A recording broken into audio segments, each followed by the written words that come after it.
di mana Rasulullah SAW bersabda, "Ma syai'un athqalu fi mizanil mu'min yaumal qiyamati min khuluqin hasan, wa inna Allaha la yubghidhu al-fahish al-badhi."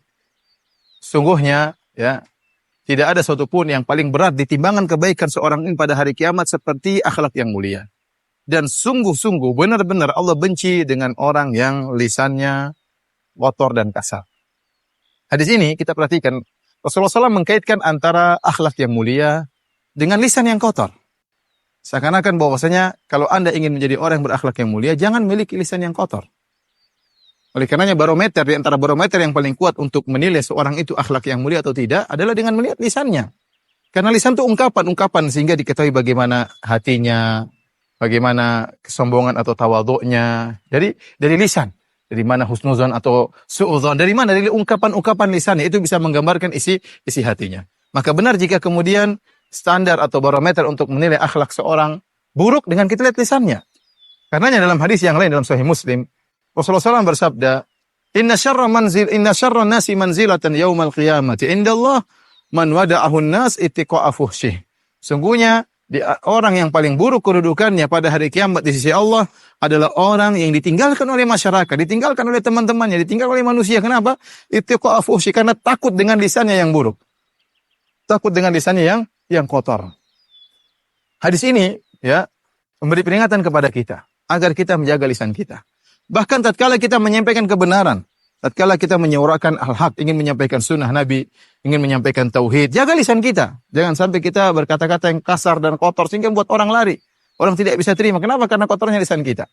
Perhatikan dalam satu hadis tatkala datang sekelompok orang-orang Yahudi datang menemui Nabi sallallahu alaihi wasallam. Kemudian mereka mengejek Nabi, mereka mendoakan keburukan kepada Nabi. Kata mereka, assalamu alayka ya Abul Qasim.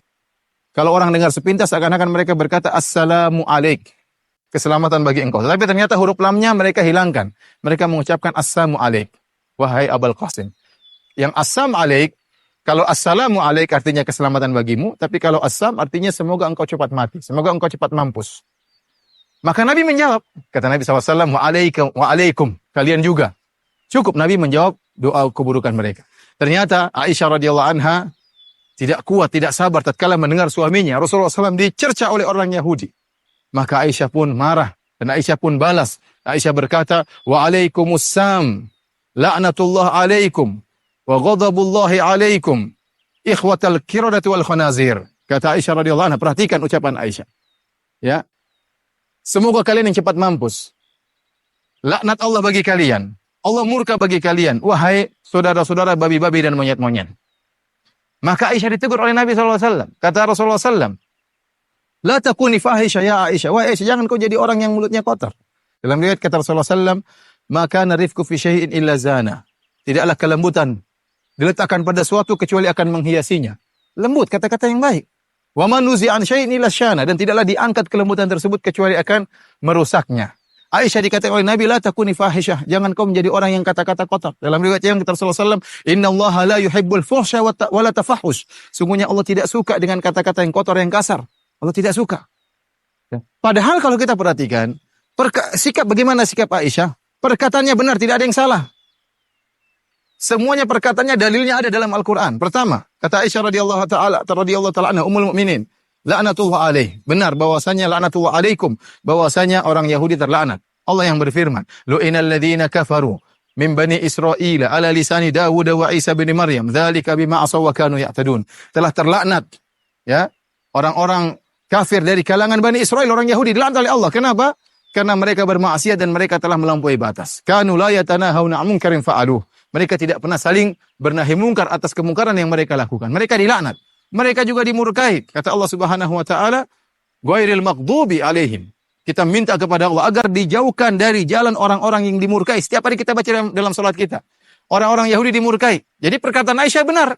Mereka dilaknat, mereka dimurkai oleh Allah. Sekarang mereka juga kata Aisyah saudara-saudara babi dan monyet-monyet, dan benar. Allah Subhanahu wa taala berfirman, "Kunu qiradatan khasiin." Tentang nenek moyang orang-orang Yahudi, kata Allah, jadilah kalian kera-kera yang hina. Dalam ayat yang lain Allah berfirman, Qul hal unabbi'ukum bisyarrin min dzalika mathubatan indallah man la'anahu Allah wa ghadiba alaihi wa ja'ala minhumul qiradata wal khanazir. Maukah aku kabarkan kepada kalian tentang orang-orang yang kedudukannya lebih buruk di sisi Allah? Siapa mereka? Orang yang dilaknat oleh Allah, dimurkai oleh Allah. Dan di antara mereka ada yang dirubah menjadi babi-babi dan monyet-monyet. Ternyata perkataan Aisyah benar. Tidak ada salahnya tatkala dia mencela orang Yahudi. Bahkan dia mencela karena membela Rasulullah SAW. Membela sumber sunnah. Bukan hanya sunnah, tapi membela orangnya. Sumber sunnah siapa? Rasulullah SAW. Ternyata ditegur oleh Nabi. Salah Aisyah radhiyallahu anha. Ditegur. La takuni fahisha. Jangan kau menjadi orang yang mulutnya kotor. Oleh karenanya, para muslim yang dirahmati Allah Subhanahu wa taala, tatkala kita menyeru kepada sunnah, kepada tauhid, kita membantah orang-orang yang bersalah, sampaikan dengan kata-kata yang lembut. Apalagi kalau kepada orang-orang kafir, kepada orang Yahudi saja kita disuruh milih kata-kata, apalagi dengan orang-orang muslim, sama muslim. Kalau kita mendebat-debat pula dengan cara yang baik, kata Allah Subhanahu wa taala, wala tujadilu ahlal kitab illa billati hi ahsan. Janganlah kalian mendebat ahlul kitab kecuali dengan cara yang terbaik. Boleh berdebat dengan ahlul kitab? Boleh, tapi dengan cara yang terbaik. Nah, kalau dengan ahlul kitab, kita suruh berdebat dengan cara yang baik. Apalagi sama muslim. Apalagi sama-sama yang mengucapkan la ilaha illallah. Apalagi sama-sama yang ingin kebaikan. Maka, jaga lisan kita. Kalau kita tidak menjaga lisan kita, ingat. Dosanya bahaya. Akibatnya bahaya. Dimurkai oleh Allah. Dibenci oleh Allah. Ingat dalam hadis tadi, yang kita bawakan dalam Sunan Tirmidzi, apa kata Rasulullah SAW? Wa innallaha la yubghidhu al-fahish al-badhi. Dan sungguh-sungguh di sini Rasulullah SAW mendatangkan inna taukid untuk penekanan dan lam taukid. Yang kalau kita artikan dalam bahasa Indonesia, dan sungguh-sungguh benar-benar Allah sangat benci kepada orang yang kata-katanya kasar dan kotor. Meskipun benar isinya, tapi kalau kotor dan kasar Allah tidak suka. Apalagi kalau katanya tidak benar, apalagi kalau tuduhnya tidak benar. Yang perkataannya benar disampaikan dengan cara yang kasar dibenci oleh Allah Subhanahu wa taala. Maka kalau Anda terbiasa dengan perkataan kasar, perkataan kotor, suka menyindir orang, menjatuhkan hati orang lain, mengejek orang lain. Ya akhi, jangan-jangan Anda kemudian menjadi orang yang sangat dibenci oleh Allah Subhanahu wa taala. Kenapa? Karena Allah benci orang seperti ini. Orang yang berakhlak buruk. Kalau Anda sudah dibenci oleh Allah Subhanahu wa taala, apa yang bisa Anda harapkan? Dibenci oleh pencipta alam semesta gara-gara lisan Anda yang kotor. Maka jaga lisan. Berusaha latih diri berkata-kata yang baik, tidak menyinggung perasaan orang lain. Bukan hanya dalam berdakwah, bahkan dalam skala kecil. Terhadap istri kita, terhadap suami, jaga kata-kata. Terhadap anak-anak, jangan terbiasa kata-kata yang kotor. Supaya kita bisa apa? Supaya kita bisa berakhlak mulia, supaya bisa lebih dekat dengan Al-Habib Rasulullah sallallahu alaihi wasallam di hari kiamat kelak. Wabillahi taufik. Assalamualaikum warahmatullahi wabarakatuh.